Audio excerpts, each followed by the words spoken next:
आज आम्ही केलंय, निहालच्या पप्पाला भेटायला ऑफिसमध्ये गेलो. घरी आम्ही बोर होत होतो. मग गेलो. मग निहाल गेला बरोबर पप्पा जवळ असा गेला आणि तिथे म्हटलं त्याला चेअरवर बसावं, तर चेअरवर बसायचं नव्हतं, फक्त पप्पा जवळ जायचं होतं. खूप मस्ती केली तिने तिथे.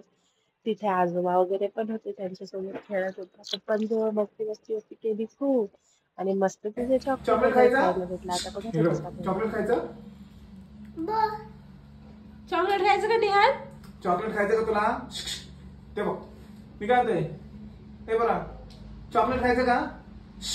ए बा भोबोकडे जायचं. हो करतो अरे तो. चॉकलेट खायचं का? चॉकलेट चाचू हो म्हण, चाचू चॉकलेट देते. चॉकलेट खायचं का? नाही भोबो, चल भोबोकडे जाऊ, चल मग भोबोकडे जायचं. काय